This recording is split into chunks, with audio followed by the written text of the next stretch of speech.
Dari pemaparan singkat tadi, kita langsung masuk ke sesi pemaparan materi oleh Dr. Mahafitra. Bagaimana dokter? Apakah boleh, Dok? Boleh. Baiklah. Kepada Dr. Mahafitra, waktu dan tempat saya persilahkan. Oke, jadi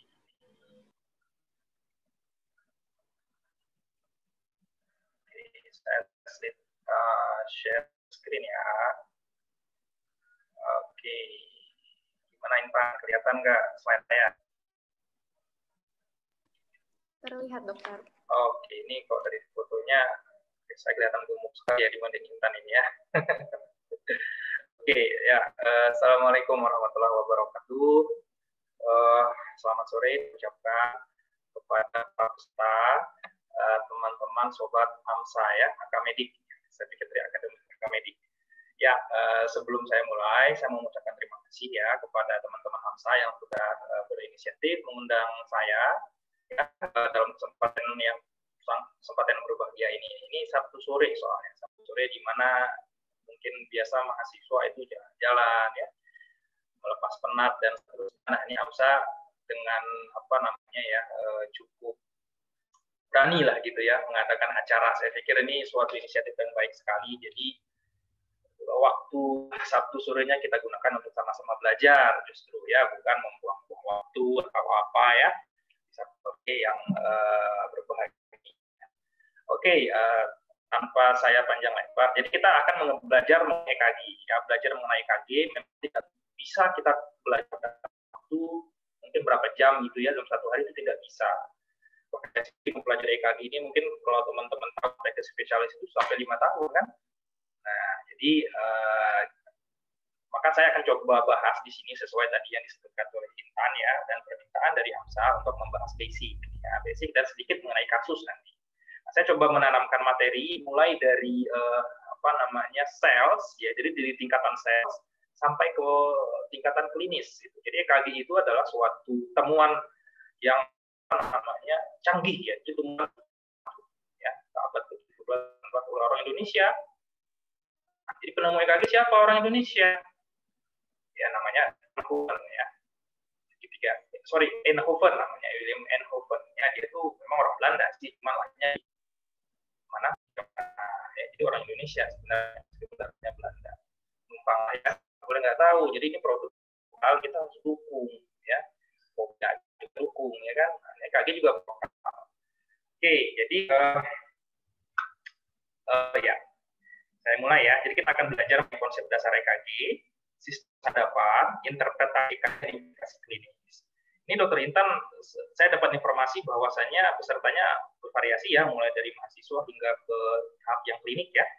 Iya dokter, dan ini karena juga di IZ Live, jadi mungkin juga ada yang dari fakultas lain mau ikutan juga boleh dokter. Oke, jadi sangat apa namanya lebar sekali ya variasi apa namanya mahasiswanya gitu. Tapi nggak apa-apa, mudah-mudahan saya selalu menanamkan supaya mahasiswa usia ya, terutama usia karena kan memang kita di situ ya. Nah itu selesai kedokteran mereka sudah bisa baca EKG, minimal EKG emergency ya. Karena kenapa? Karena itu adalah kasus yang pasti Anda temukan ya. Penyakit jantung koroner itu pembunuh nomor 1 hingga saat ini ya, pembunuh nomor 1 hingga saat ini ya. Kematiannya pada tahun 2016 itu dalam 1 tahun 1 juta orang meninggal. Kalau 1 juta ya, ini 9 berapa? 9 bulan ya, di dunia itu 1 juta. Nah, penyakit jantung koroner ini 17 juta.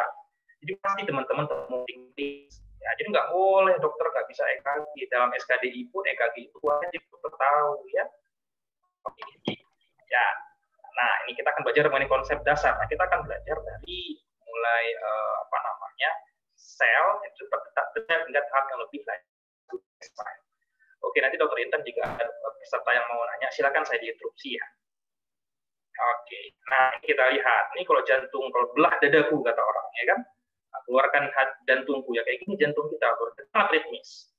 Ya, bukan irama aneh-aneh, bukan irama dangdut, sangat ritmis.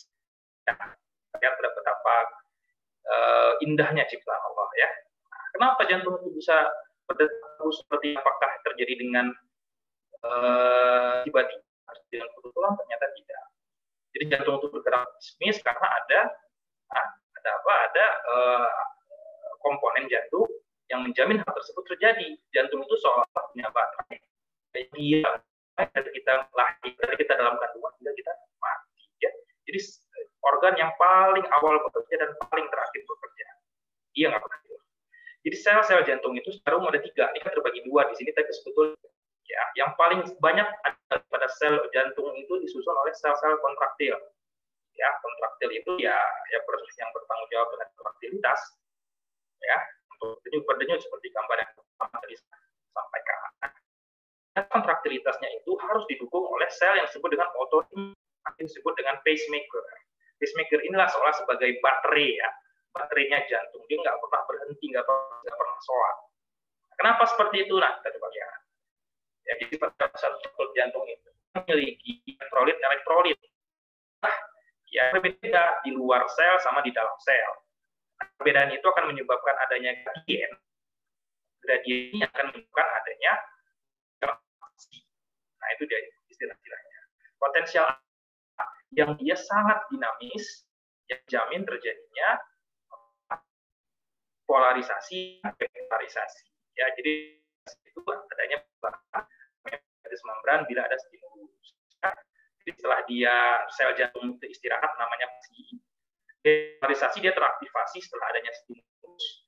Nah, kemudian setelah itu dia akan repolarisasi kembali menuju. Jadi begitu terus kerja istirahat. Kenapa itu terjadi? Tadi saya bilang karena ada perbedaan membran potensial antara ekstraseluler dan intraseluler. Ya, ini pada saat istirahat. Sel ini anggap satu unit sel otot jantung ya, dan dia lagi beristirahat. Sedangkan ketika dia excited atau terstimulasi oleh rangsangan tertentu, dia akan berubah potensial aksinya menjadi positif 20 misalnya ya. Nah, maka yang atasnya menjadi negatif menjadi lebih positif dan intrasel.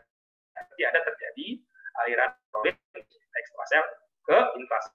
Ini akan menyebabkan terjadinya stimulus dan menyebabkan memunculkan potensial aksi. Nah, apa potensial aksi? Nah, ini tadi ya, di luarnya positif, reaktif, di luarnya jadi negatif, jadi positif namanya repolarisasi. Ya, ini aktivasi dari proses aktivasi jantung. Ini yang disebut pacemaker ya. Kenapa sih jantung kita berdetak terus tanpa harus kita suruh? Ya karena ada potensial, kan tadi ada perbedaan gradien ya elektrolit yang menyebabkan adanya potensial aksi. Nah, kita bisa lihat ada beberapa fase yang menyebabkan sel otomatis namanya ya di jantung itu dia terus teraksi. Nah, ini kita lihat, ini kan CAT itu kalsium itu elektronnya, ya CAL kalsium tapi reseptor long lasting, reseptor dalam kalium. Nah, ini adalah membran potensialnya ya minus 40 minus 60. Nah, pada kondisi dia minus, nah ini seperti yang fase 4 ada 4 ini dia kan naik tuh. Itu terjadi masuknya natrium ke dalam sel.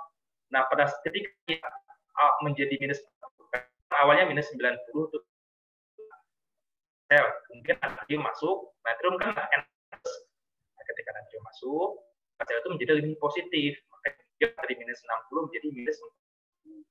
Kemudian ketika dia minus 40, dia membuka kanal ataupun channel kalsium. Kalsium itu kan Ca++ juga kan. Nah, sehingga ketika terbuka masuk lagi itu ya yang ion-ion positif itu ke dalam sel, sehingga dia akan naik lagi polarisasi menjadi 0. Nah, ketika menjadi 0 ini, maka dia akan tertutup kanal kalsiumnya, kanal kalium yang terbuka. Kanal kalium yang terbuka, keluar semua tuh, yang tadi intraselnya positif, itu keluar semua, ya sehingga dia turun, ya membrannya menjadi negatif, dan ini terjadi terus. Nah, pentingnya apa sih ini terjadi seperti ini? Ya, kita bisa lihat ini terjadi dia ketika dia turun akan naik lagi, dan siklusnya akan berulang lagi, begitu terus. Ya, sehingga potensial aksi itu yang diciptakan oleh pacemaker akan selalu terjadi. Jadi ketika ada stimulasi dari pacemaker,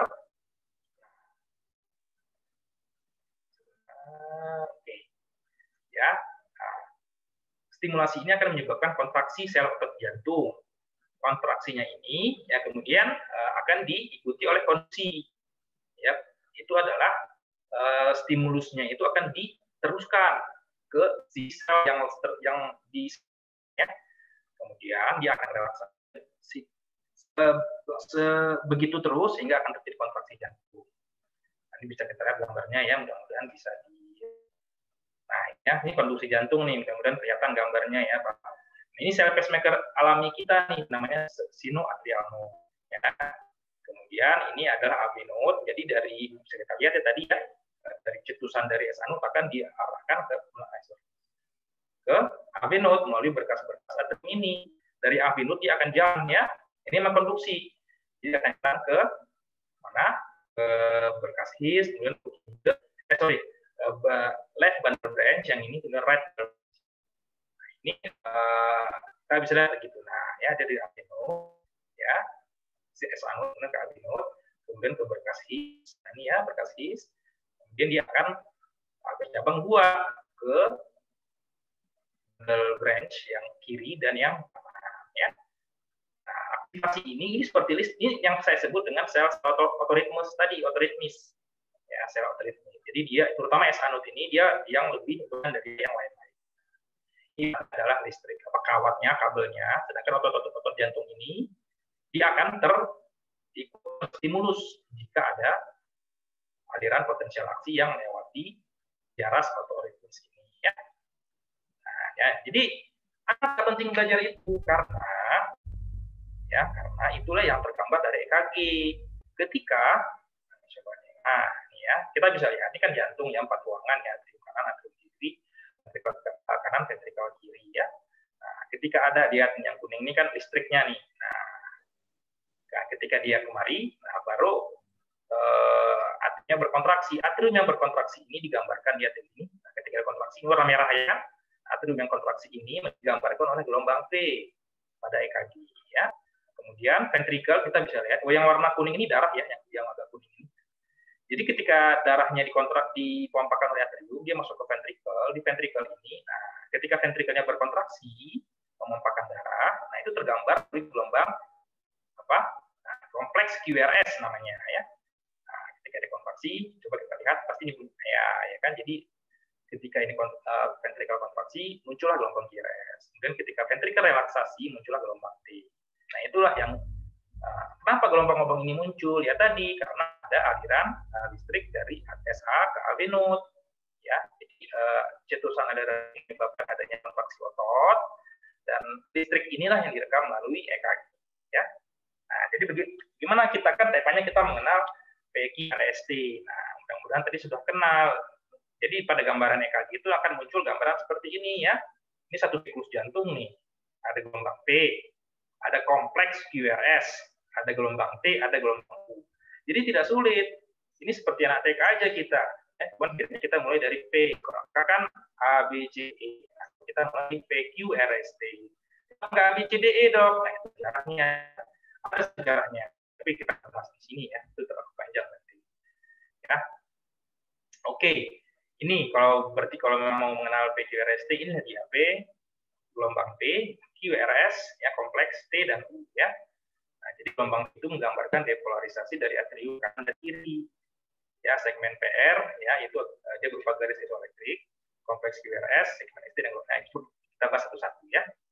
Nah, tapi sebelum kita ke situ mungkin teman-teman saya mau review dulu nih mungkin pada nah, jadi sadapan pada EKG itu pasti teman-teman sudah tahu mesin EKG ya. Mesin EKG itu dia punya 10 elektrode ya kan. Nah, ada 4 yang kamu tempel di kedua tangan dan kedua kaki dan 6 kamu tempel di dada, kan 10. Tapi dari 10 itu kamu akan mendapatkan gambaran EKG ya ada 12 lead ya 12 lead dari gambaran EKG. Nah, ini kita review ya buat teman-teman mahasiswa belum pernah pasang. Nah, ini bisa dilihat tempelkan di tangan kanan, tangan kiri, kanan ke kiri, dan ya saya tempelkan di dada juga ya. Ini dada pasien di kiri ya, karena jantung itu kan di kiri. V1, V2, V3, V4, V5 hingga V6. Nah, nanti ini teman-teman mahasiswa dapat skillnya nih, EKG ya, ini cuma introduksi aja. Nah, pemasangan seperti itu supaya kita mendapatkan gambaran jantung itu baik secara bidang frontal maupun bidang horizontal. Jadi yang tertempel di tangan-tangan tadi itu, tangan kanan, tangan kiri, kaki kanan, kaki kiri, untuk mendapatkan gambaran yang bidang frontal ini. Sedangkan yang kita tempelkan kan di dada itu untuk mendapatkan bidang yang horizontal. Jadi dia satu ya frontal, satu horizontal. Jadi kita bisa melihat EKG itu seperti 3 dimensi ya mungkin ya, seperti 3 dimensi. Nah, itulah tujuannya kenapa kita harus tempelkan 10 lead-nya untuk mendapatkan 12 gambaran. Nah, inilah 12 yang maksud. Jadi kalau kamu ngerekamnya bagus, nah muncullah gambaran seperti ini ya. Ada lead 1, lead 2, lead 3, AVR, AVL, dan AVR. V1, V2, V3, V4, V5, V6, semuanya 12. Nah, ini standar ya, standar perekaman EKG yang baik. Ya, oke. Nah, itu tadi yang saya bilang, satu siklus jantung ada gelombang P, ini teman-teman bisa lihat, yang kecil ini, kompleks QRS, dan gelombang T. Ini adalah garis isoelektris ya, dia apa namanya, segaris, sebidang semuanya, itu garis isoelektris ya. Nah, oke. Nah, ini EKG yang normal. Nanti kalau teman-teman di klinik akan mengerjakan, nah, minimal hasil harus seperti ini. Kenapa EKG-nya normal? Jadi kenapa EKG ini bagus ya? Karena dia memenuhi komponen-komponen EKG. Dia memenuhi, ada nama aplikasinya di sini, tapi ini saya tutup ya. Kemudian dia ada kalibrasi yang tepat, ini kalibrasi ya. Nah, ini 10 ya. Jadi apa namanya? 10, satu kotak kecil ini 1 milivolt. Jadi 10 milivolt ya. Dan kecepatannya 25 mm per second ini ya. Ini standar ini. Jadi harus disetting seperti ini ya. Jadi ketiga-tiganya harus ada nama pasien, harus ada kalibrasinya ini 10 dan ada kecepatannya 25 mm per second. Berarti itu EKG-nya yang direkam secara baik ya. Oke, kemudian dari sini dapat. Nah, EKG itu nah ini filosofi yang cukup bagus saya pikir ya. Di buku-buku selalu dibilang kayak gini. EKG itu adalah seperti gajah ini dia. Jika seorang yang ditutup matanya memegang bagian tertentu, bisa beda-beda interpretasinya. Nah, misalnya pada dokter yang di atas, dia megang telinga si gajah. Dia bilang, oh, benda besar ini adalah kipas angin nih, karena telinga gajah kan tipis ya, kayak kipas angin. Nah, karena dia nggak ngeliat gambaran seluruhnya. Sedangkan di teman yang di bawahnya bilang, wah ini ular ini. Nah, dokter yang ini, karena dia memegang belolai gajah. Yang nah, ya, yang di sini bilang, oh ini dinding ini gede banget dan tebal, jadi dinding dia bilang. EKG seperti itu. Ya, EKG itu tidak boleh kita lihat satu-satu, ya, lead 1 saja atau lead 2 saja, maka interpretasinya tidak sempurna. Maka kita harus lihat secara umum, ya, secara whole picture, gambaran seluruhnya, 12 lead itu, lead 1, 2, 3, AVR, AVF, AVL, T1 hingga V6, 12 lead. Jadi kita bisa melihat jantung itu secara lebih utuh, ya, itu maksudnya. Nah, ini tadi yang pertama ya, saya sebelum memulai kita baca EKG, kita harus lihat dulu kalibrasinya. Kalibrasi standar itu ya 10 mm sama dengan 1 milivolt. Ya, jadi satu kotak kecil ini. Jadi di EKG itu ada namanya kotak kecil, yang satu ini ya, ada yang namanya kotak sedang. Nah, itu yang 5 kotak kecil sampai sini ya. Nah, jadi kalibrasi yang bagus itu adalah ada gambaran seperti ini, seperti kotak kecil ini ya. Nah, ini kotak ini dia 10 ya, 10 kotak kecil. Itu menggambarkan 10 mm sama dengan 1 milivolt. Jadi satu kotak kecil ini adalah 0,1 milivolt ya. Dan yang kedua, kalibrasi yang kedua itu kecepatannya 25 mm per second ya. Itu kalibrasi. Nah, pengukuran waktu ini saya pikir ini perlu waktu kita untuk belajar. Namun kalau memang nanti gambaran kertas EKG-nya 25 mm per second, kamu bisa hitung nadi dari pasien itu dari EKG. Jadi kamu nggak usah pegang tangan pasien itu. Nah, jadi kamu bisa hitung nadinya itu dari EKG saja. Ya, caranya itu, nah ini jamnya caranya ya. Caranya itu adalah kalau kamu punya kotak, jadi 1.500 bagi kotak kecil atau 300 bagi kotak sedang. Ya, tapi itu nanti itu skill yang harus diajarkan dalam waktu yang berbeda. Intinya seperti itu. Jadi dalam EKG itu kita bisa mengukur laju jantungnya, laju nadi ya. Oke, nah ini kita bahas gelombang P. Ya, gelombang P Gelombang P ini menandakan adanya kontraksi daripada atrium. Jadi ya, kontraksi atrium itu terjadi karena ya adanya aktivasi dari S anode. S anode ini ya, makanya warnanya yang biru yang ini nih. Berarti gelombang P itu terjadi karena atrium kanan dan kiri kontraksi. Nah, dari mana kita tahu atrium kanan dan kiri kontraksinya normal? Nah, dia punya standar-standar ya. Gelombang P itu harus positif di 1, 2 dan AVF, negatif di AVR. Ya. Nah, jadi dan dia besarnya itu ya, gelombang P itu ada ukuran tertentunya, dia nggak boleh terlalu lebar dan nggak boleh terlalu tinggi. Ya. Oke, itu secara umum. Nah, ini gelombang P ya. Nah, yang kecil ini P ya. Dia positif di 1, 2 dan terbalik di AVR. Itu intinya. Itu namanya irama normal, irama sinus. Ya, yang sering akan teman-teman temukan. Kompleks QRS nih, kompleks QRS. Ya, kita bisa lihat setelah dari ini melalui jalur internodal menuju ke abinodal, dia berkasih his, ya, kemudian ke cabang berkas kanan dan kiri. Nah, aktivasi dari berkas kanan dan kiri ini diikuti dengan kontraksi di ventrikel, itu yang menyebabkan adanya gelombang S. Sehingga bisa tahu jantung orang itu lagi berdenyut kalau dia punya kompleks QRS. Kalau kompleks QRS-nya nggak ada, berarti jantung orang itu tidak berdenyut. Gitu ya, simpel sekali. Ya, jadi kita nggak usah belah jantung orang melihat jantung dia berdenyut apa nggak perlu, cukup kita tempel elektrode, kita lihat EKG. Kalau dia ada gelombang QRS, oh berarti jantung orang ini masih berdenyut nih. Ya, oke. Nah, ini kompleks QRS ya. Jadi yang ini nih penting sekali dia, yang ini lah. Nah, ya, kompleks QRS. Nah, kompleks QRS. Oke. Nah, QRS itu punya suatu pattern dia yang teman-teman harus tahu. Ini modal ini karena ini dasar sekali. Ya, kita kan tahu tadi kita tempelkan lead precordial itu kan di ini ya di dada depan ya, V1 hingga V6 ya, V1 di dada sebelah kanan ya sampai ke kiri ya. Nah, dia itu gelombang QRS-nya ada yang disebut dengan progressive air wave. Jadi dia di V1 dia R-nya kan R yang ini ya, kompleks kecil, kemudian dia bertambah di V2, V3 makin tinggi, V4, V5 makin tinggi. Di mana V3 itu zona transisi, ya bifasik, ada yang positif, ada yang negatif. Ini adalah konsep dasar yang teman-teman harus tahu sebagai anatomis dan fisiologi ya dari EKG. Bahwasanya ada yang disebut dengan progressive air wave ya di lead precordial ya. Oke. Nah, ini istilah-istilah saya pikir tidak perlu. Nah, sekarang kita gelombang T sama gelombang U. Gelombang U kadang-kadang nggak kelihatan, lebih sering kita ngeliatin gelombang T. Gelombang T itu akibat repolarisasi ventrikel. Jadi setelah dia depolarisasi, dia akan repolarisasi ventrikel itu. Ya, ini gelombang T bisa kita lihat. Dia positif semua, kecuali AVR dia negatif.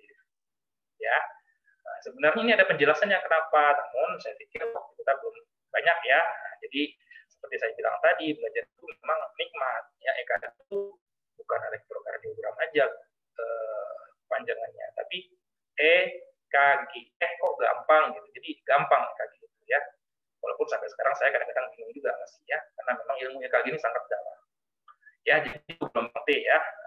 Oke. Gelombang U juga berkaitan ini.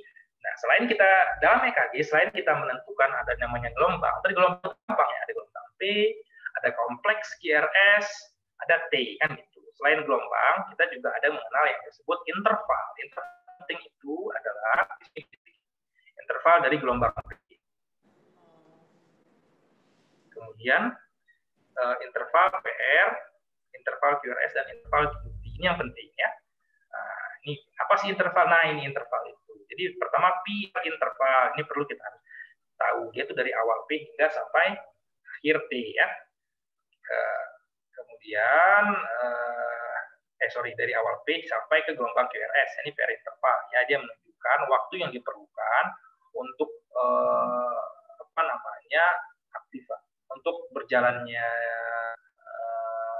konduksi itu mulai dari S anode hingga ke anode ya. Kemudian ini ada segmen ST. Ini gelombang kita sudah sama ya. Ini ada interval QT dari awal Q sampai ke akhir T ya. Nah, ini adalah interval-interval yang harus diketahui.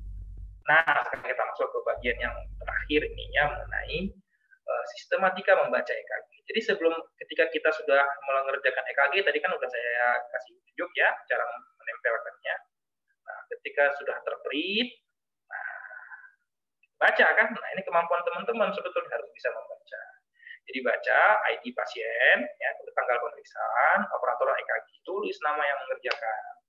Kemudian, nah nomor 2 kalibrasi dulu berapa tadi tingginya, ada gambaran petak tadi ya, 10 tadi dia, 10 kotak kecil ya, dan kecepatan mesin yang tadi 25 mm per second, harus ada tulisan itu. Nah kemudian baru teman-teman baca EKG-nya, gampang kayak anak kecil aja ya, dalam baca EKG itu lihat pertama gelombang P, kemudian kompleks QRS, gelombang P, ya kan, PST. Kemudian interval PR, ya PR interval, ya. Kemudian interval QT, kan gitu aja, ya kan. Jadi semuanya kayak apa, gelombang P-nya gimana, QRS-nya, gelombang T gimana, kan gitu aja, ya. Tuh. Nah, jadi untuk gelombang P itu nanti teman-teman bisa menentukan irama, ya, nanti. Nah, itu yang paling penting juga, irama jantung itu. Irama jantung itu adalah ya, apa namanya, dasar yang menggerakkan jantung itu. Kalau iramanya sinus, berarti sinus node dia yang menjadi irama dasarnya, maksudnya adalah lokomotif utamanya gitu. Yang menggerakkan jantung itu adalah dari sinus, itu yang normal. Makanya ada irama yang lain. Irama itu macam-macam, ada sinus, ya, ada atrial fibrilasi, ya, ada ventricle tachycardia, macam-macam. Jadi kalau dibilang iramanya sinus, maka cetusan listrik pertama harus dari si S anode tadi, ya.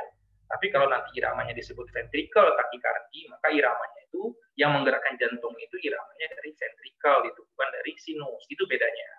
Makanya irama itu sangat harus diketahui. Jadi ketika kamu baca ataupun melaporkan EKG kepada konsulen atau kepada siapapun, irama ini nomor 1. Kalau kamu menentukan irama betul, maka 50% sudah betul diagnosisnya. Ya, oke. Kemudian habis irama, heart rate, ya.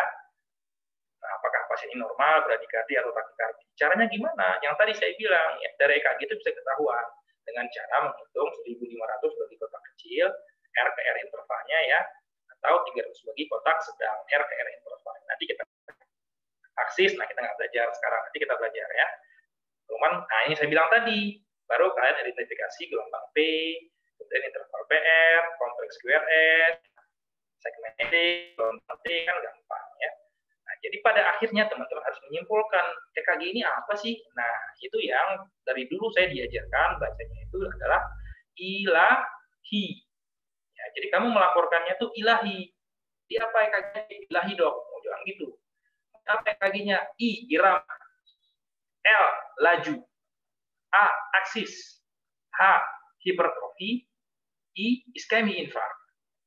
Ya, I, irama. Yang tadi iramanya apa? Sinus apa bukan? Irama sinus jika dan hanya jika gelombang P positif di lead 2 dan negatif di KVR, ya.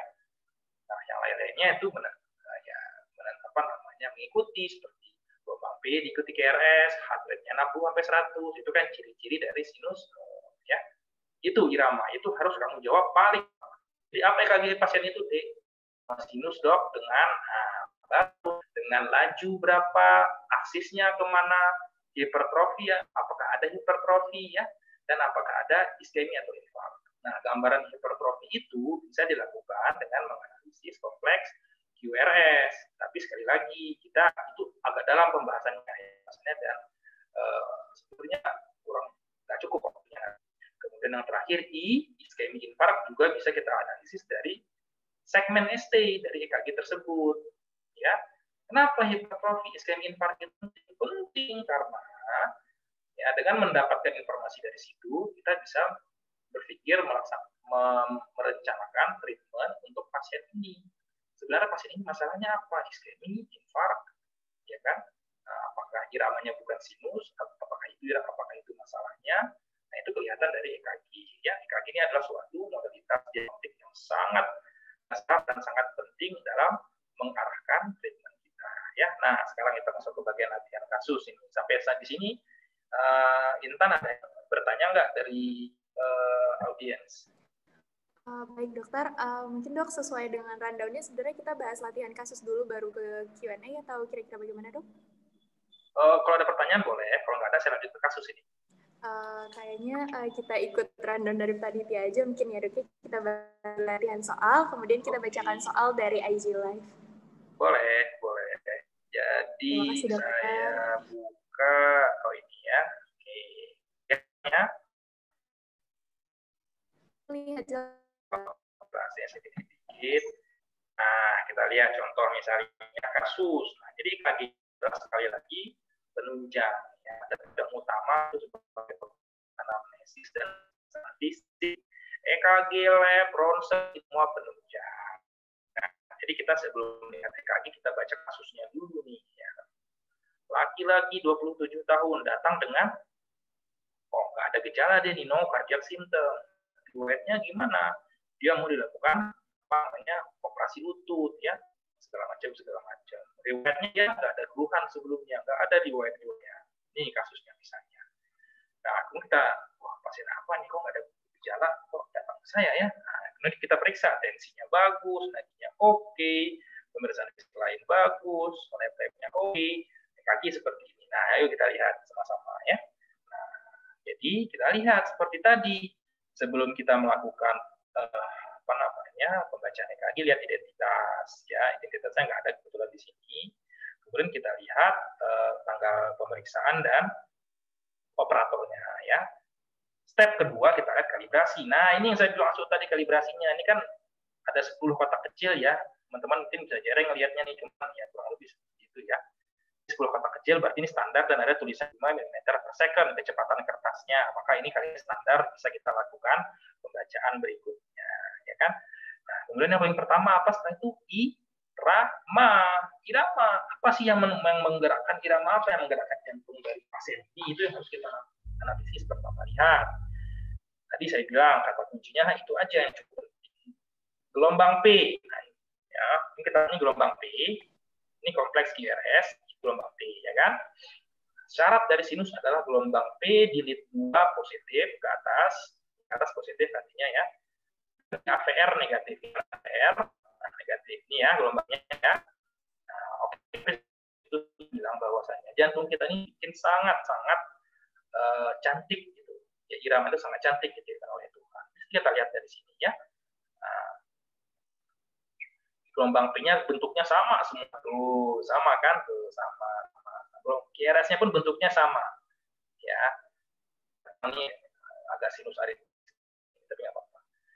Jadi irama pada pasien ini adalah iramanya gelombang hidup, AVR-nya gimana? Nah, ini ya kan ini sebetulnya tidak teratur ya, RTR-nya kan ini agak panjang, ini agak pendek, ini panjang ya, ini sedikit lebih advance. Ini ya, ini bisa kita lakukan pengukuran dengan menghitungnya. Ini nggak bisa kita lakukan ya, tapi bisa kita lakukan hitung dalam waktu 6 detik. Berapa? Kemudian kita kali 10. 6 detik itu sama dengan kotak sedangnya. Nah, jadi kita dapat lajunya. Irama kita dapat laju aksis, dan adakah tanda hipertrofi dan iskemik. Pada gambar ini tidak ada ya. Jadi ini sebenarnya adalah sinus aritmia biasa. Ya, oke, coba kasus kedua ya. Ini aja nih kasus kedua nih. Ya, laki 66 tahun. Tadinya itu di bekas keluhannya udah capek, ya, dia dibuat hipertensi, nah, dia ditujukan ke kamu dan EKG seperti ini. Namun sebelum kamu baca, kamu tahu ternyata dia tensinya 156, oh tensi di bapak nih. Nah, dia cuma 42 ya. Seperti ini. Apa nih, ada kelainan nggak? Gimana cara bacanya? Sama kayak tadi. Pertama kita baca I dulu, irama. Iramanya apa pasien ini? Irama dia sinus apa? Sinus tahu dari mana? Gelombang positif, ini gelombangnya positif. Di AVR negatif, oh berarti iramanya sinus. Oke. Ya, kemudian habis sama laju. Nah, laju Ya, kita lihat ini kan kotak sedangnya bisa kita lihat ya teman-teman ini. Oh, ini ada kotak sedang, mudah-mudahan kelihatan. Jadi kotak sedangnya kita hitung dari R ke R interval. Ya, kira-kira ada 1, 2, 3, 4, 5, 6, 7, 7,5 lah. Ya, 7,5 kotak sedang. Berapa berarti? Ya, berarti kita 300 bagi kotak sedang. 307 berapa kira-kira? Dan 300 bagi 300 bagi 7 berapa tuh kira-kira? 2 ya.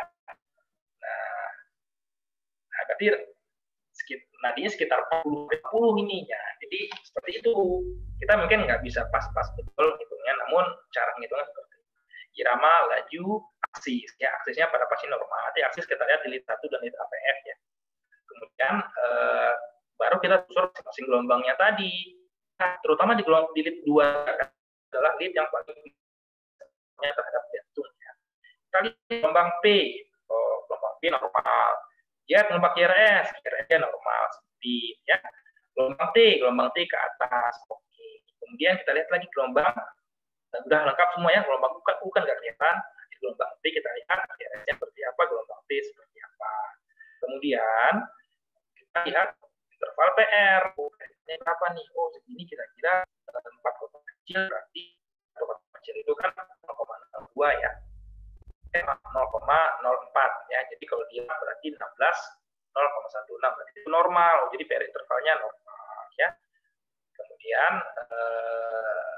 interval dihitung juga dari awal Q hingga ke akhir gelombang T. Nah, jadi kalau begitu gelombang P-nya normal, kompleks RS-nya normal, gelombang T normal. Oke. Nah, kemudian apa kita gelombang dan gelombang intervalnya, tadi interval PR misalnya ya. Baru kita simpulkan, simpulan dari EKG itu cuman ilahi saja. I-nya apa? Irama. Jadi EKG-nya ini.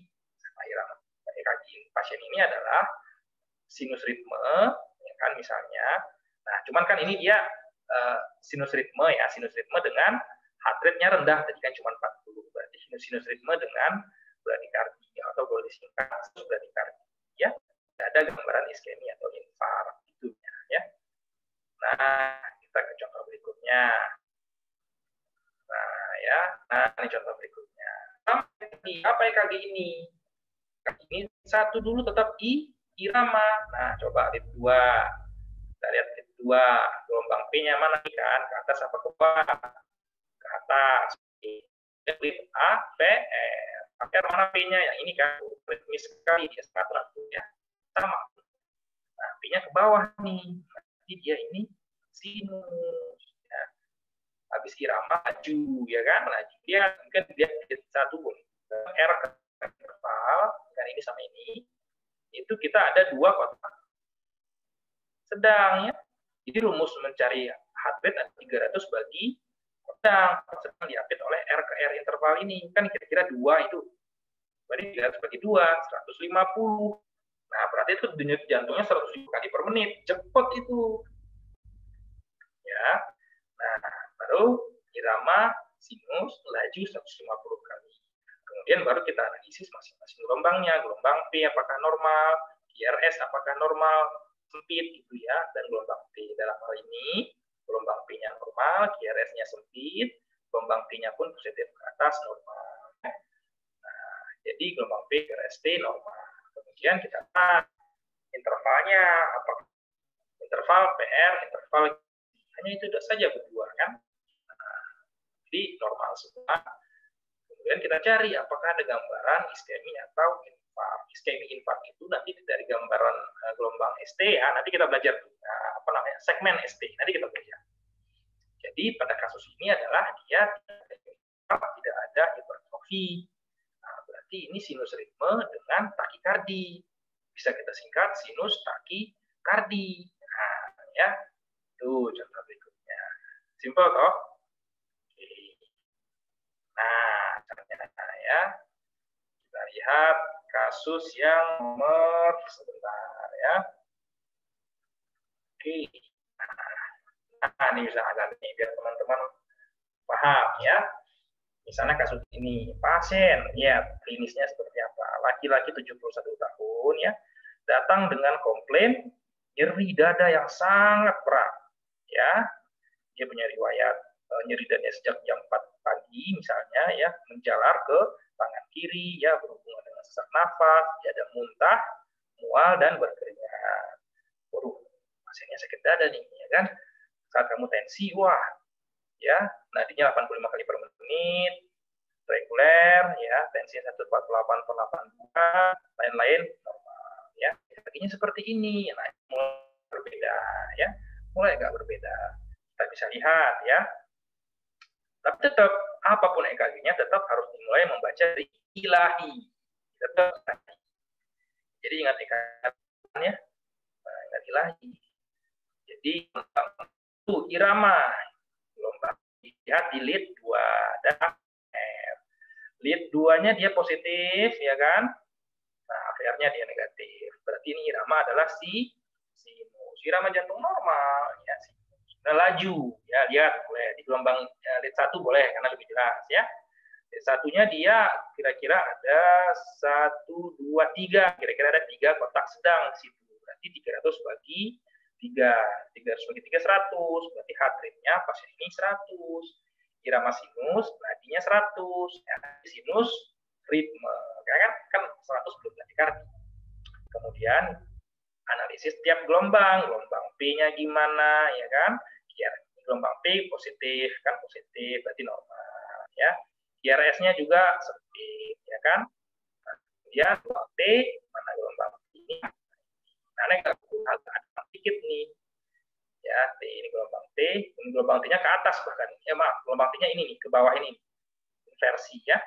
Nah, wah, berarti gelombang T-nya ada yang inversi, kan gitu.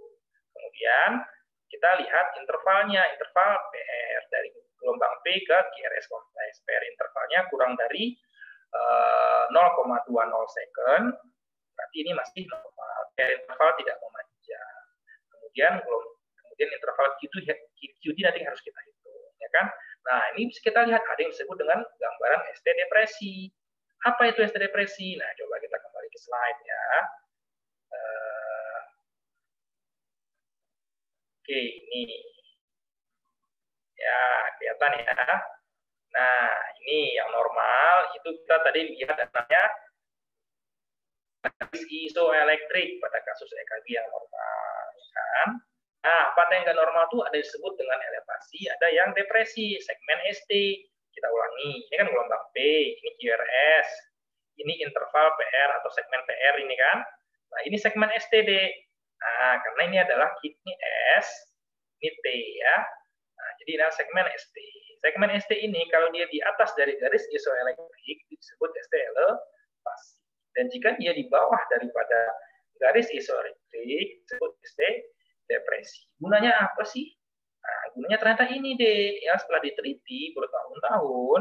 Nah, sebelum kita balik dulu ke penyakit jantung koroner lah, ya. Jantung koroner itu kan karena ada pembuluh darah koroner normal, ya. Pembuluh darah koroner itu yang ngasih makan jantung tuh, yang normal nih. Nah, dan yang nggak normal yang ada plaknya nih, sumbatan tuh, ya, di pembuluh darah koroner misalnya, ya, di gigi ada sumbatan, ini namanya plak. Jadi dia mengganggu distribusi makanan dan darah ke jantung, ya, narrow coronary artery. Nah, jika terjadi serangan jantung, plak yang tadi, maaf, yang ini plak, ya. Nah, plak itu pecah, menyebabkan sumbatan, ya kan. Sumbatan ada yang parsial, ada yang total. Nah, kenapa bisa parsial, bisa total? Ini nasib masing-masing nih. Nah, Tuhan yang menentukan itu, ya. Kenapa bisa dia total, kenapa dia parsial, ya. Nah, kalau dia parsial, maka gambaran gelombang ST-nya akan depresi. Oke. Nah, ketika dia total, maka gambaran segmen ST-nya akan elevasi. Logika aja. Berat mana sih yang total, apa yang parsial? Tersumbat mendadak full, apa sebagian doang? Logika aja kan pasti yang full, ya. Nah, maka yang full ini adalah jenis serangan jantung yang paling berbahaya. Jadi serangan jantung itu patofisiologinya, ya. Ada ruptur plak yang menyebabkan iskemi miokard akut, ya. Kenapa terjadi iskemi miokard akut? Karena adanya sumbatan ini tadi. Awalnya dia plaknya hanya mungkin bilang 30%, sekarang tiba-tiba menjadi 70% seperti ini, atau 100% nutupnya tuh, ya kan? Nah, jika kita ketemu EKG yang seperti ini, ST elevasi, maka itu adalah serangan jantung yang paling berbahaya. Ketahuannya dari mana? Dari EKG. Jadi kamu nggak perlu bedah jantung pasiennya, melihat pembuluh darahnya, nggak perlu, cukup dari luar diteropong lewat EKG. Ya, itu implikasi klinis pertama yang buat teman-teman sekalian. Ya, nah kita kembali ke soal. Nah, lihat kasus ini ya. Kita nggak evaluasi, wah ada nih jilid 2. Lihat ini kan garis isoelektrik nih, ikuti ini gambar tangan ini isoelektrik. Nah, segmen ST-nya ini naik, atau di 2 nih, jilid 3 juga naik. Tuh. Ini tidak lihat AVF juga naik. Ya. Nah, kemudian kita lihat jilid 1. Gimana gambar segmen ST? Kan segmen ST yang ini nih. Kan gelombang T, ini QRS, ST kan gitu. Ini garis isoelektriknya yang di gambaran ini. Nah, ternyata segmen ST-nya dia depresi dari isoelektrik line. Di lead 1 dan depresi kita temukan di lead AVL ya. Tuh, depresi ke bawah. Jadi ini adalah suatu serangan jantung, pasiennya nyeri dada ya. EKG seperti ini berarti EKG serangan jantung. Bahasa kedokterannya itu sindrom koroner akut.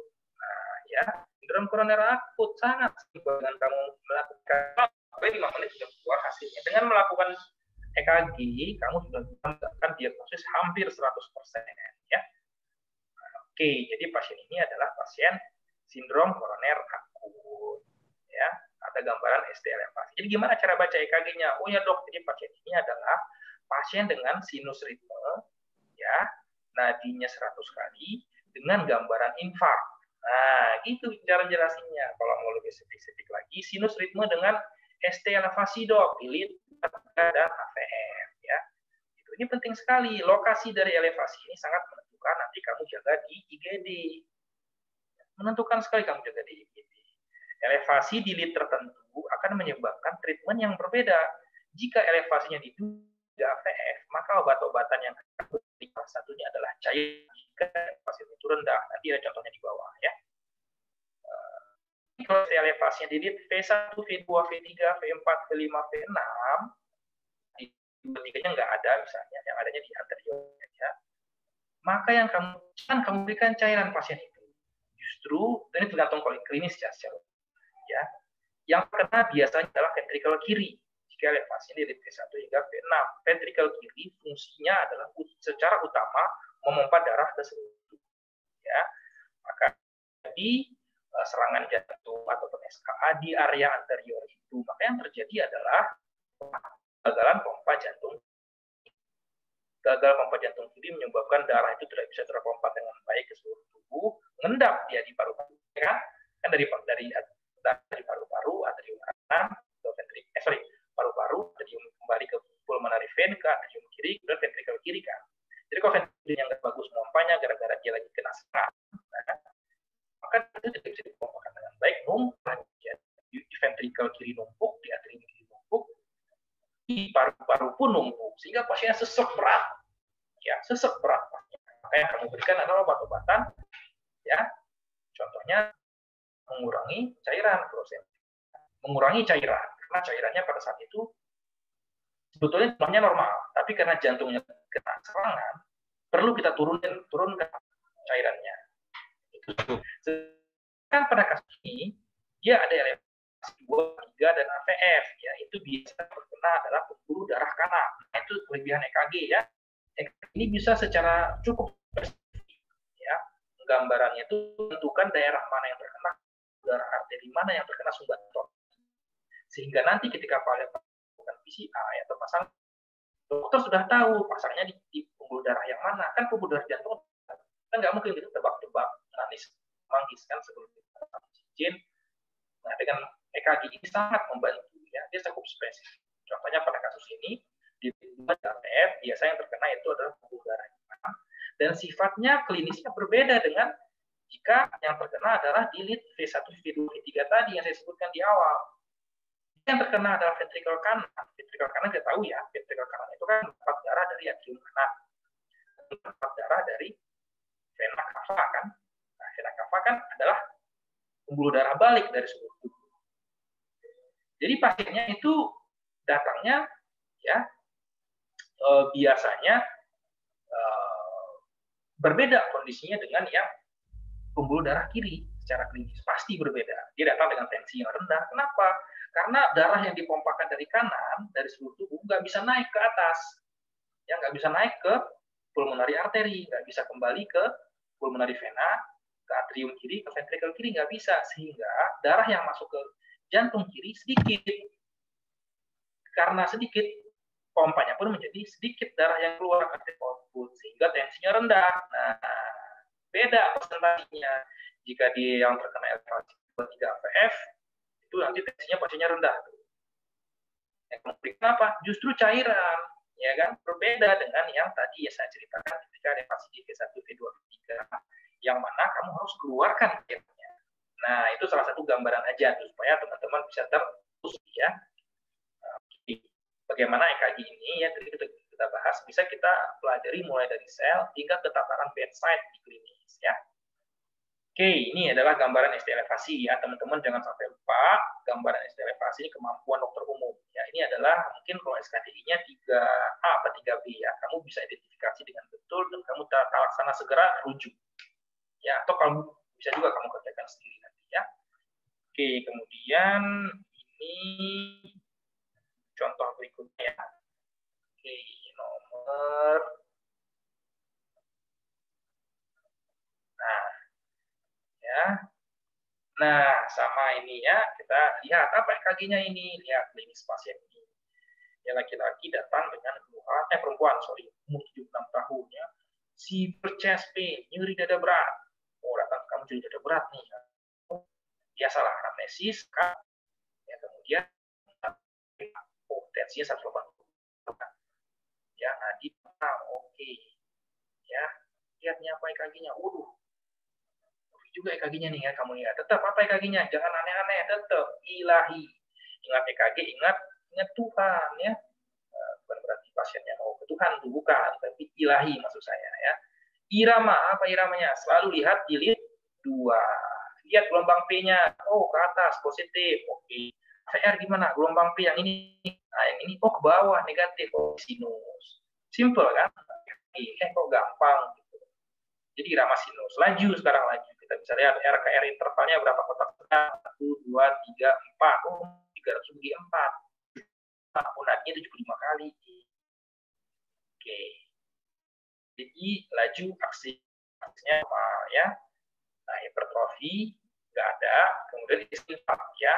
Iskemik infark dari segmen C. Ditelusuri di semua lid. Bagaimana situasi segmen C-nya? Oh, ini segmen C yang ini nih. Sedangkan isoelektrik lain ini. Wah, berarti dia elevasi nih kan gitu. Wah, elevasi nih. ST di lead 1 di AVL ini ya kan. Kemudian di V3, V4 yang kelihatan sekali di segmen C-nya. V4, V5, V6 ya. Nah, ST. Kemudian kita lihat gelombang di lead ini segmen ST-nya justru dia depresi ya, kan dia depresi ya. Jadi ini adalah elevasi. Pasien nyeri dada ST elevasi. Oh, berarti pasien sudah berpikir, berarti pasien ini pasien serangan jantung atau sindrom koroner akut dengan sumbatan total. Ya kan, dengan lihat EKG saja kamu sudah tahu jantung pasien itu kayak gimana. Ya. Nah, jadi ketika kamu laporkan pasien ini EKG-nya apa? Ini dok, perempuan 76 tahun datang dengan nyeri dada, EKG sinus ritme dengan dok. Oh iya. Nah, ini ilahi. Jangan lupa ilahi. Ya, jadi sinus ritme dengan laju nadis 75 kali aksis normal dengan gambaran ST elevasi di lead 1 PL V4 hingga V6. Saya simpulkan ini anteroseptal. Nah, itu nanti belajar. Kenapa disebut anteroseptal? Kenapa disebut inferior? Ya, itu nanti kita belajar. Ya. Oke. Nah, mudah-mudahan yang saya jelaskan tidak begitu cepat ini ya. Dan koridor masih dapat diberikan. Kemudian, nah itu tadi kalau kita belajar mengenai ST elevasi. Nah, coba kita belajar lagi yang lain ini ya. Nah, ini Oke. Nah, sekarang kita lihat, oh ini kaki makin ya, makin kemari makin aneh, masih mau di laki-laki, ya kan? Itu kasusnya ya, 9 tahun dia oh sorry bukan dia tuh merasa enak ya, kayak orang saat mengeber ya. Nah, gimana riwayatnya dia? Kadang dia dizzy, pusing ya, kadang-kadang dia kolaps, jatuh ya kan, sempat nggak sadar. Nah, pada saat mau periksa ya nadinya cuma 4 banget nih, kok berarti tadi pasien ini kamu tensi normal, kemudian fisiknya yang lain dalam batas normal, kamu ditunjukkan EKG-nya seperti ini, wah melihatnya aja kita udah tahu, pasti tahu ini ya, saya pikir siapa juga tahu ini EKG nggak normal pasti, ya toh. Nah, kita lihat sama iramanya apa ya tuh, tapi ini nggak disebutin ya gambaran EKG 12 lead-nya. Nah, cuman sini ya, memang saya cuma menyebutkan bahwasanya sebenarnya saya tidak perlu lagi. Nah, kita ada gelombang P kan, QRS, P, QRS, P. Kemudian apa hilang ya? Nggak ada kompleks QRS, ya kan? Tadi kan saya bilang kan. Berarti kalau kompleks QRS yang nggak ada, jantungnya berdetak nggak tuh? Ya tidak. Nah itulah menyebabkan pasien itu jantungnya nggak berdetak tiba-tiba ya. Kenapa nggak berdetak? Karena sel otomatis tidak tereksisi itu. Lihat gelombang P-nya muncul, QRS muncul. P-nya muncul, QRS muncul. P-nya hilang habis itu. Waduh, mana P-nya ini? Kata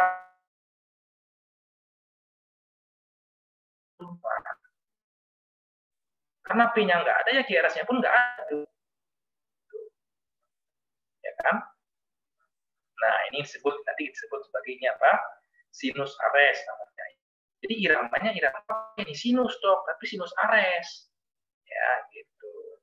Lajunya berapa? Ya, ini susah dihitungnya. Kamu hitung aja nggak apa-apa nih. 1, 2, 3, 4, 5, 6, 7, 8, 9, 10, 11, 12, 13, 14, 15, 16, 17, 18, 19, 20, 23, 24, 25, 26, 27, hampir 30. Berarti kok 30, cuma 10 kan?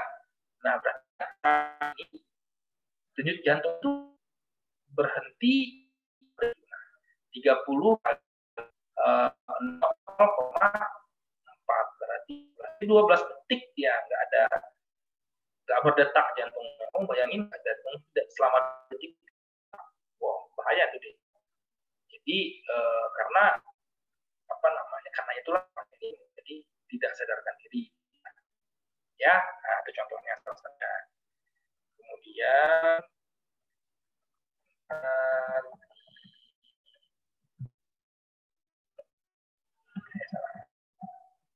nah ini lagi ya, ini contoh berikutnya ya, ini cuma ada disediakan sama dia lead 2 panjang nih ya.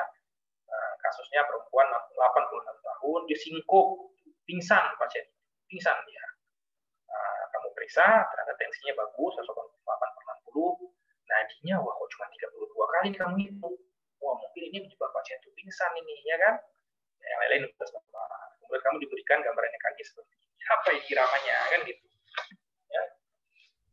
Nah, kita bisa lihat ini ya, iramanya mungkin ini belum bisa kita tentukan karena cuma ada satu lead panjang EKG, tapi kita bisa hitung heart rate-nya berapa dari gelombang R ke gelombang R ya kan. Nah, coba kita hitung nih kan 20 meter per second, 1, 2, 3, 4, 5, 6, 7, 8, kira-kira 8 atau 9 kotak kotak kecil, kotak sedang. Berarti 300 bagi 8 itu kan sekitar 40 tadi ya. Ya, 40-an. Atau 30-an. Berarti rate pasiennya sekitar 30-an ini, 300 bagi 8 tadi. Oh iya, makanya pasien ini menjadi tidak sempat, tidak sadarkan diri. Nah, dia cuma 30 kali kok, sedangkan kebutuhan manusia itu 60 hingga 100 kan gitu. Nah, ya. Nah, itulah salah satu kegunaan EKG. Dengan hitung nadinya bisa kamu dari sini, nggak usah kamu pegang pasien itu ya. Ini gambaran total AV block sebetulnya ya. Jadi dari EKG itu bisa kamu dapatkan berbagai macam diagnosis dan pelayanan. Nggak usah pemeriksaan aneh-aneh, kita nggak perlu CT scan, kita nggak perlu MRI ya kan. Dari EKG saja ya, EKG saja. Produk lokal ya seperti Malika ya, produk lokal. Oke, nah kemudian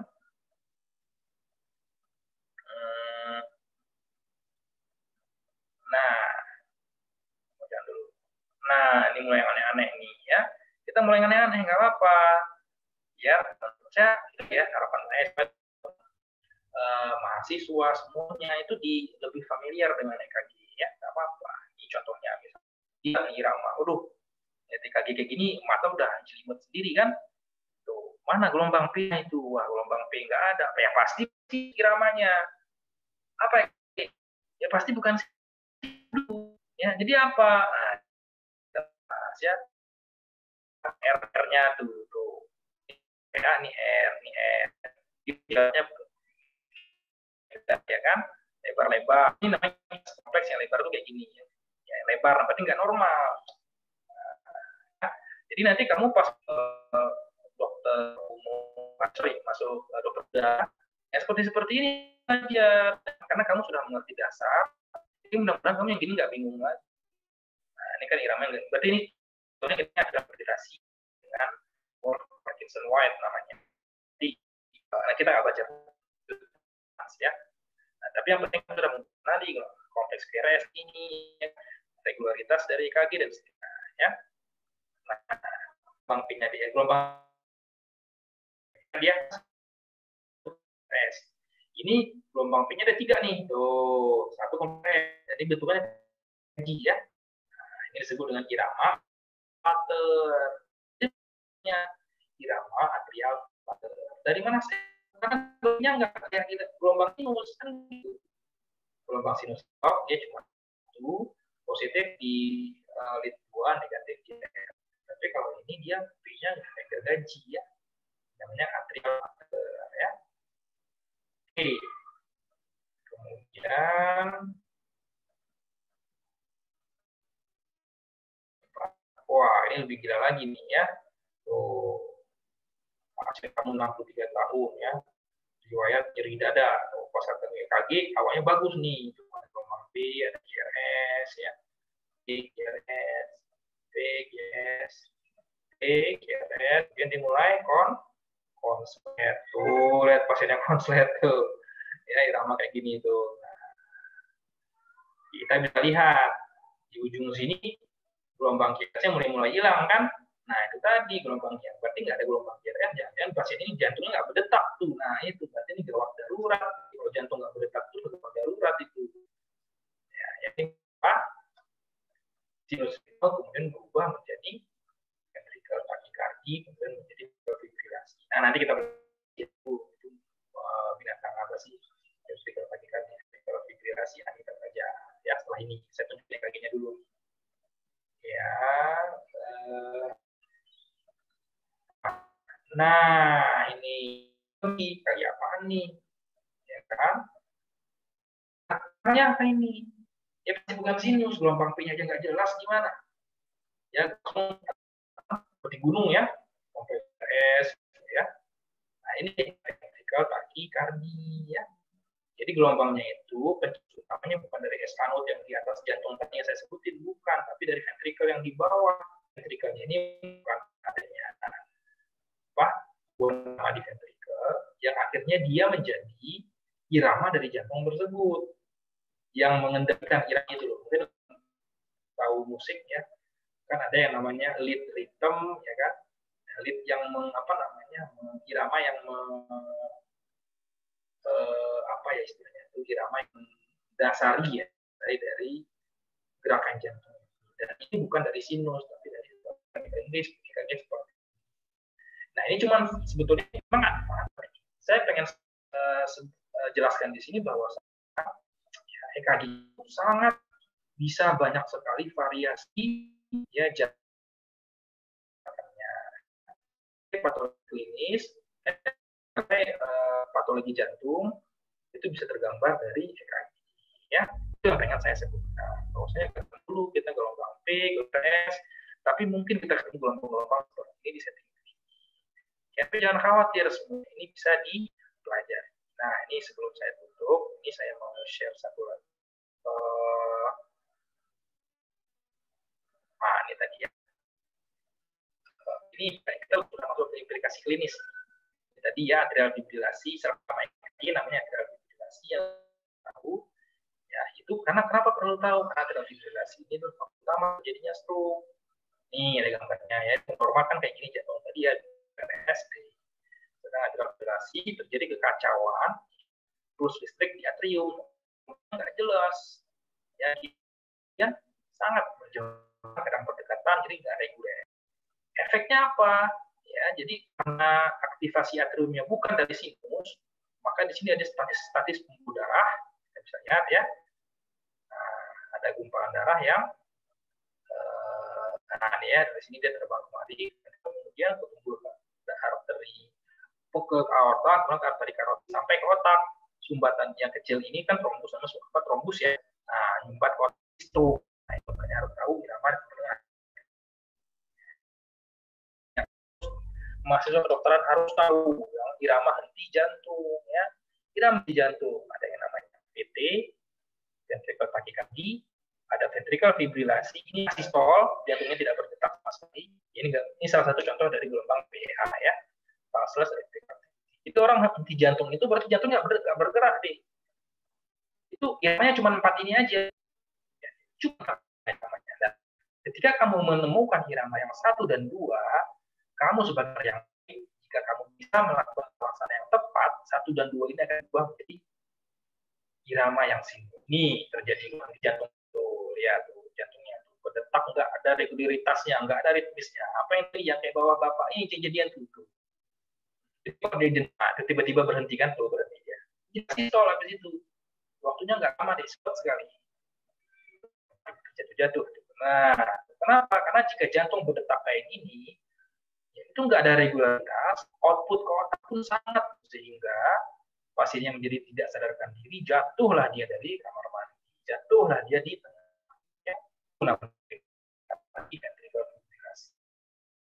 Saat ini, jika kamu sebagai dokter yang baik, ketemu pasien kamu EKG ventricle fibrilasi, kemudian kamu berikan yang shock namanya, di Indonesia dokter ya, atau di program CLS melakukan shock pakai alatnya, kan itu yang di sinetron di shock ada tuh jadi sinetron. Nah itu akan berubah, kamu lakukan berubah iramanya menjadi irama sinus tuh, kembali pasiennya seperti normal. Disitulah kamu menempatkan itu, dan disitulah kamu akan mendapatkan rasa yang sangat puas ya ketika kamu berhasil menolong pasien dari sakratul maut. Oke, ya, jadi saya pikir demikian aja cukup pembahasannya lagi. Kali ini tidak bahas dalam satu hari ya kan. Saya cuma memberikan gambaran yang besar, gambaran dasarnya sudah saya jelaskan. Ini contohnya jika nanti sebagian peserta ada yang melakukan kursus EKG, insya Allah kita akan pada tanggal 24 November ya. 21 November itu hari Sabtu ya. Kita kupas tuntas tuh anatomi dasarnya gimana, konsep dasar EKG seperti apa ya, aritmian ya, blok, semuanya kita bahas pada tanggal tersebut. Oleh saya jantung lainnya. Ini penting karena EKG ini adalah salah satu, sekarang hampir semua rumah sakit mensyaratkan dokter jaganya, dokter umum itu paham EKG ya, karena ini mudah dipelajari ya, dan sangat berguna pada klinis ya. Hampir setiap rumah sakit penerimanya sekarang mengharuskan pelatihan EKG ya. Dan yang kedua, EKG itu adalah ilmu yang teman-teman harus baca selalu. Artinya teman-teman harus latihan, beli buku latihan EKG, baca ya. Malah bisa karena biasa ya. Malah bisa karena biasa. Semakin sering teman-teman baca, melihat pasiennya, semakin nempel ilmunya, nggak sulit insya Allah. Oke, jadi saya pikir demikian. Ya, ini banyak sekali dari tadi saya memaparkan, mudah-mudahan dapat dimengerti ya penjelasannya. Saya tutup dan saya kembalikan kepada moderator, Pak Itan, silakan. Baik dokter, banyak dokter atas materinya. Mungkin saya simpulkan sedikit ya dokter ya. Jadi penyakit insidensinya itu sudah tinggi sekali, sehingga diharapkan termuda yang terjadi sebagai garda terdepan harus memahami EKG. Nah, karena EKG ini mampu melihat detak jantung baik dalam keadaan normal maupun abnormal, sehingga kita bisa mengetahui apa yang terjadi pada pasien dan bisa menentukan keputusan diagnostik selanjutnya. Nah, bagaimana cara membacanya? Tadi kita perlu ingat ilahi, yaitu irama, aksis, dan atrofi, serta ada tidaknya iskemia. Mungkin dokter, kita langsung saja ke sesi tanya jawab ya dokter. Di sini sudah ada pertanyaan. Yang pertama, ini sebenarnya pertanyaan yang paling sering ditanya dokter. Bagaimana kita membedakan ketika EKG itu sebenarnya benar-benar abnormal atau ternyata ada kesalahan saat merekamnya dokter? Apakah sebenarnya bisa kita lihat pada hasil EKG-nya atau tidak dokter? Ya, baik. Terima kasih pertanyaannya ya. Jadi EKG yang standar dan tidak standar. EKG yang normal, EKG yang normal itu sebetulnya ya teman-teman harus sering lihat. Yang tadi seperti saya gambarkan ya. Sebentar nih, saya coba tunjukin di slide sini. Sorry.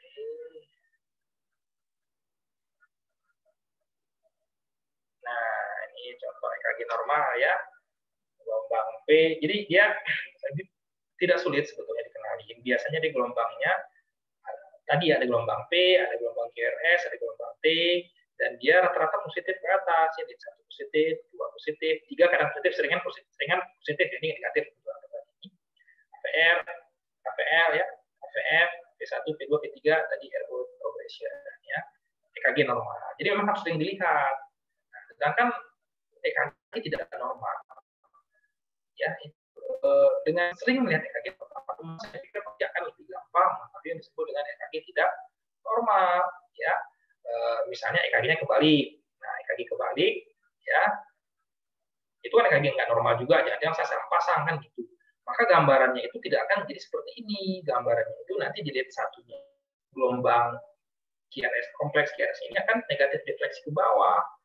Yang dua ini pun defleksi ke bawah, gelombang P pun yang harusnya positif di lead 2, dia akan inversi ke bawah. Jadi kelihatan anehnya ya. Kata kuncinya biasanya dari buku-buku, kalau lead 1 kompleks QRS-nya positif ke atas, lead 2 QRS ke atas, nah itu biasanya gambaran EKG yang sudah tepat kamu ambil ya. AVR ini biasa selalu ke bawah karena dia melawan jantung ya. Nah, ini yang normal ke bawah. Tapi kalau kebalik, misalnya di yang QRS kompleks bisa ke bawah, ya yang di 2 dia ke bawah, AVR-nya justru ke atas, nah itu biasa salah pasang itu, ya, salah pasang. Nah kemudian kalau kita membedakan,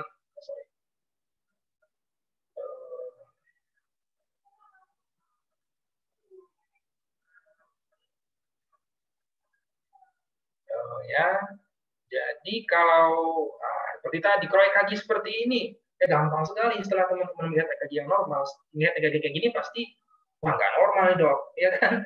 Ya, saya pikir nggak sulit, apalagi misalnya tadi ya,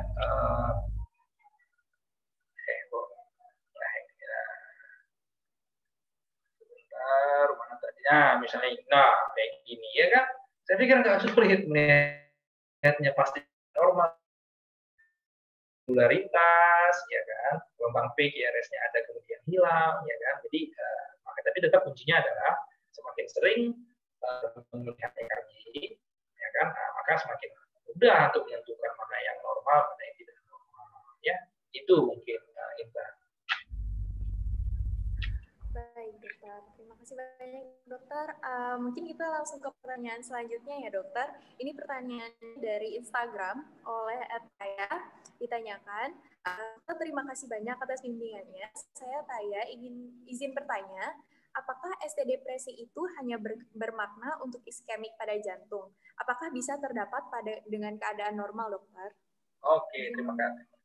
Ya, makasih Taya. Pertanyaan bagus sekali ya. Oke, berarti sudah tahu nih, sudah kenal yang disebut dengan segmen ST ya. Ya, segmen ST itu dia bisa terjadi pada kondisi yang tadi iskemi ya. Bisa terjadi juga pada kondisi yang normal, bisa ya. Contoh yang normal itu ada yang kita kenal dengan strain. Ya, strain itu terjadi pada kondisi hipertrofi. hipertrofi, kalau dari EKG kelihatan nggak dok? Kelihatan ya. Ketika dia ada gambaran hipertrofi dan ditemani oleh adanya ST depresi yang disebut dengan strain ya, nah itu tidak menandakan dia adanya iskemi, hanya menunjukkan adanya hipertrofi dari ventricle. Jadi tidak wajib dia iskemi, tapi bisa juga yang lain. Namun ST depresi itu biasanya abnormal. Jadi pasien dengan ST depresi umumnya punya sesuatu, entah dia ventricular hipertrofi, entah dia iskemi, atau yang lainnya. Ya. Jadi ST depresi itu cukup menjadi salah satu indikator abnormalitas dari jantung pasien. Ya. Demikian, Cinta. Baik, dokter. Mungkin kita lanjut lagi ke pertanyaan selanjutnya, dokter. Ini sebenarnya di komennya di Instagram, tapi sepertinya ada di Zoom ini juga, dokter. Atas nama Rizkia Putri. Sebelumnya terima kasih, dokter. Izin bertanya, dok. Jika ST elevasi hanya di beberapa sadapan, seperti hanya sadapan 2-3 tanpa elevasi di AVF, apa masih dianggap sebagai infark inferior, dok? Ya, terima kasih. Pertanyaannya seperti mungkin ini mahasiswa, mungkin ini dokter muda atau dokter umum yang berarti sudah lebih advance ilmunya ini. Betul sekali, jika ada elevasi, ya jadi elevasi yang mana sih yang bermakna?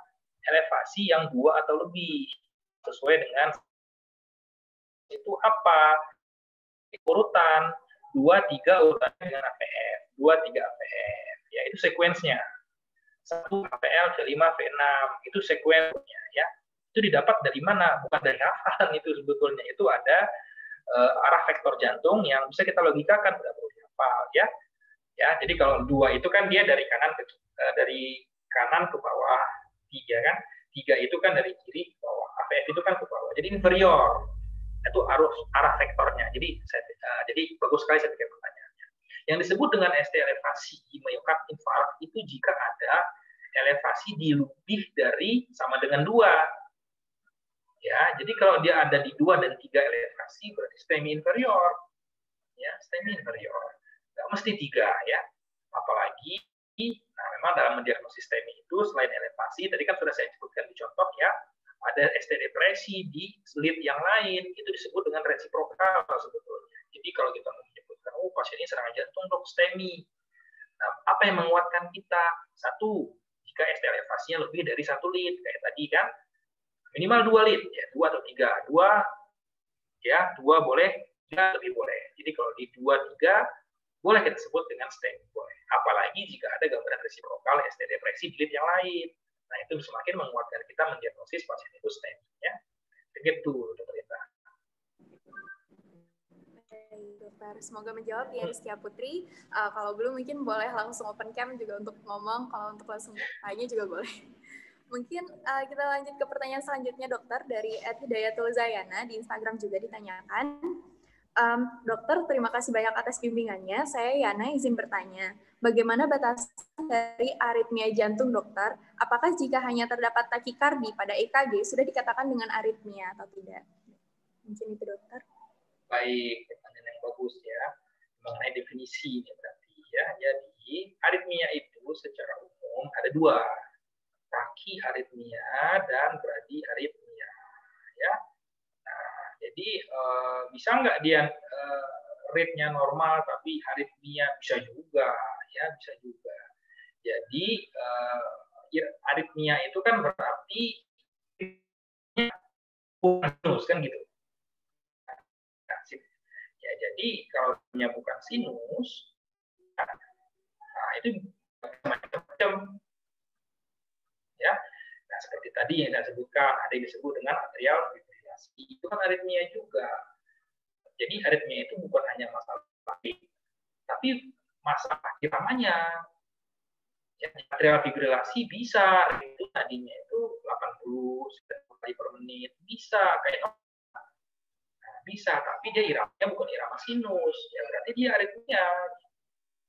Di sisi lain ada yang disebut dengan nah itu kalau dia ritmenya di 100 ya. Nah, ritmenya di atas 100 itu contohnya harus takikardi ya, bisa itu. aritmia juga, ya. Itu berarti ya sih, ya itu aritmia juga. Jadi definisinya luas. Tapi lebih umumnya yang lebih lebih dipakai dalam klinis iramanya. Nah, lajunya berapa? Ya, biasanya bukan lebih ke arah irama. Sinus berapapun heart rate-nya, tapi dia bukan sinus seperti tadi misalnya flutter ya, atau atrial fibrilasi, maka itu adalah aritmia. Itu ya, mudah-mudahan menjawab. Ya, silakan. Baik, dokter. Nah, dokter mungkin juga berhubung waktu, saya ajukan satu pertanyaan lagi, dokter ya. Ini dari panitia yang bertanya, dok. Dokter, apakah semua kelainan itu kelainan pada jantung itu dapat terekam pada EKG atau ada yang tidak dapat terekam oleh EKG? Itu pertanyaan dokter. Ya, pertanyaan bagus sekali ya. Bagus sekali pertanyaan dari panitia. Jadi kelainan irama ya. Jadi gini, EKG itu adalah melihat listrik jantung. Bedakan antara listrik jantung dengan struktur jantung. Listrik jantung itu ya berarti irama listrik. Kalau struktur berarti ototnya jantung ya. Nah, kalau kita melihat jantung itu membesar atau mengecil, itu kita sebetulnya bukan dari EKG, tapi dari ronsen, dari echo ya. Itu kan kelihatan jantungnya besar atau kecil dari ronsen atau dari echo. Itu struktur. Nah, EKG sebetulnya bukan melihat itu, dia lebih melihat kelainan dari listrik jantung ya. Itu yang pertama. Yang kedua, ada beberapa, jadi sebenarnya kelainan listrik jantung ya itu sebagian besar kelihatan dari EKG. Namun ada beberapa yang tidak kelihatan, bisa ya. Nah, contohnya itu ada yang disebut dengan SA block, sinus atrial block ya, itu ada yang nggak kelihatan dari EKG yang 12 lead itu, tapi harus bisa dilihat dengan pemeriksaan EP study namanya ya. EP study namanya, itu bisa kelihatan. Nah, itu dikenal, itu prosedurnya sangat invasif. Jadi, tapi sebagian besar kelainan irama jantung itu ketahuan dari EKG, terutama kelainan irama yang gawat darurat.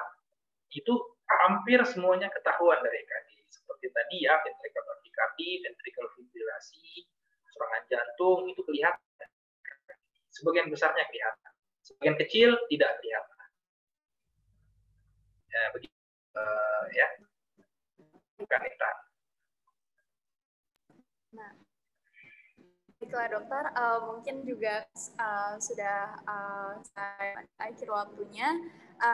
Aja dokter ya, mungkin ada home message yang dokter ingin sampaikan kepada kami teman-teman mahasiswa ataupun dokter muda dok, biar semangat belajarnya tentang EKG dok.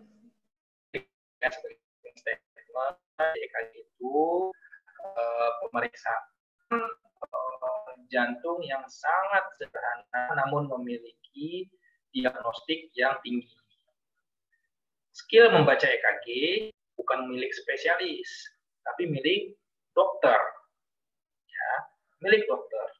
Zaman saya dulu siswa koas, ya kita nggak boleh lepas dari stase kardio itu kalau belum bisa baca normal, belum bisa mengidentifikasi irama sinus. Ya, jadi kuncinya tetap belajar. Kuncinya adalah Allah bisa karena biasa. Semakin sering teman-teman bisa nanti masuk ke stase manapun, stase bedah, mau stase jantung, kardio, mau stase manapun, biasanya pasien itu datang dengan EKG ya, stase pulmo sering ya. Maka biasakan baca, ya sering-sering baca, sering-sering tanya ke konsulen ataupun ke residen, ya jadi sering diskusi ya. Kenapa? Karena EKG itu mudah. EKG, kok gampang ya EKG-nya. Yang ketiga, dalam membaca EKG, teman-teman harus menentukan nomor satu adalah irama. Nomor dua adalah irama. Mengetahui irama sinus adalah irama normal seperti tadi yang disebutkan kriterianya, maka sudah 50% Anda mengetahui pasien tersebut. Ya. Nah, yang terakhir, ya yang paling terakhir, yang terakhir mungkin terakhir ya, last but not least. Ya, EKG ini salah satu skill saat ini ya sudah dibuka untuk hampir semua dokter yang mau apply ke rumah sakit. Jadi dengan mencicil belajar dari sekarang itu adalah suatu diri, ya, kebaikan sendiri untuk di masa depan. Teman-teman nggak akan lepas dari EKG, ya, nggak akan lepas dari EKG. Hampir semua problem biasanya akan ketemu. Nanti kalau misalnya jaga di UGD, ya, nggak mau akan dapat kasus-kasus yang memerlukan EKG ini, ya. Ya, yang terakhir, ya tetap semangat belajar, ya. Ini dari timnya ini ya, teman-teman sekalian semua yang menganggap ilmu kedokteran itu sangat luas dan sangat sulit dipahami. Memang ini sampai sekarang tidak sulit saya pahami, namun dengan belajar pelan-pelan kita semakin banyak tahu, dan kita semakin tahu, semakin banyak tahu, ya, semakin banyak baca, kita akan semakin sadar bahwasanya kita adalah makhluk lemah yang ilmunya sangat tinggi. Ya, jadi tetap belajar. Jika ada seperti ini lagi silakan mengundang kami, mengundang staff yang lain, tidak cuma di bidang video, misalnya mungkin segala macam silakan. Yang berbanyak ini acara yang bermanfaat, ya. Ada amal juga bagi saya, ada amal juga bagi panitia. Saya ucapkan lagi terima kasih atas undangannya. Saya kembalikan kepada moderator, ya. Baik, Dok.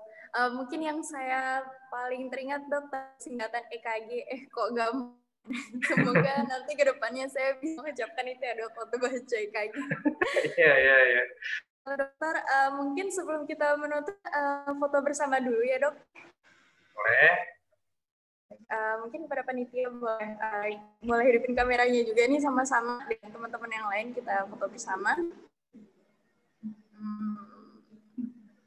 Saya 1, 2, 3 coba ya. 1, 2, 3. Baik, bagaimana teman-teman panitia, kira-kira apakah fotonya sudah diambil? Sekali lagi. Oh, oke, lagi. Gayanya gini. Oke, Dok. Jantung ya, Dok. Ini jantung. Oh, ini terlalu Korea ya, saya nggak suka. Iya. Jantung, Dok. 1, 2, 3. Oke, baik. Terima kasih banyak atas materinya. Sangat bermanfaat, Dokter. Alhamdulillah menjadi satu yang produktif bagi kita. Semoga ilmu yang didapatkan hari ini benar-benar bisa bermanfaat bagi kita semua dan juga kepada dokter yang sudah mengajari kami dengan baik hari ini. Mungkin sekian, Dokter. Terima kasih banyak atas materinya. Saya ucapkan Assalamualaikum warahmatullahi wabarakatuh. Waalaikumsalam warahmatullahi wabarakatuh. Izin live ya. Baik, Dokter. Terima kasih banyak, Dokter.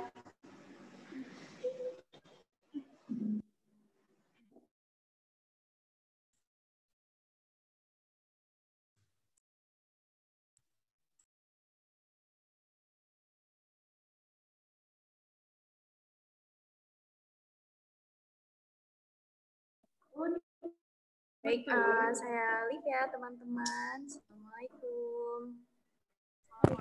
Masih, Kak.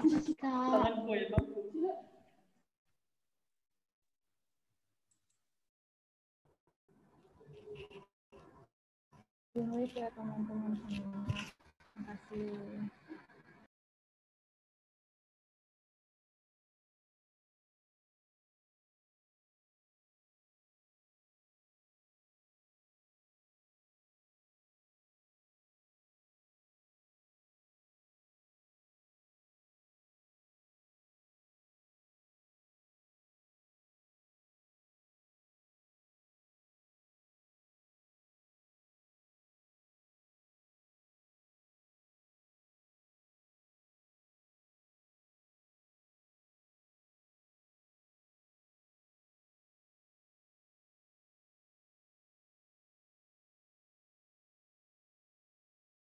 Miss, aku nggak bisa hidupin kamera loh, bukan nggak mau hidupin kamera. Dia bilang, can start video. Tell it to start this video camera. Please select another video camera in setting. Waduh, kayak gitu, kayak waduh. Nggak tahu aku apa yang terjadi. Tadi banyak kali loh waktu yang keluar apa? Yang slide-nya rusak. Gak apa-apa tuh aman. Masih record, masih record. Astagfirullah. Tunggu aku matikan dulu ya.